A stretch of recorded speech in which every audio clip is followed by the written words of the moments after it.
যুবক ভাইরা আমার, বনি ইসরাইলের একজন যুবক ছিল। ওই যুবক 500 বছর আমার আল্লাহর ইবাদত করছে। আপনার আর মোহনপুর সুবহানাল্লাহ চিনি? কোন সময় ঘন্টাটা বললে 500 বছর ইবাদত করছে। একটা দুইটা বছর নয় গো,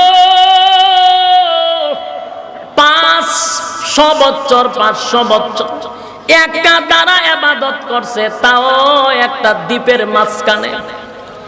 চতুর্দিকে সাগর আর মাঝখানে একটা দ্বীপ। ওই দ্বীপের মধ্যে লোকটা আল্লাহর ইবাদত করত।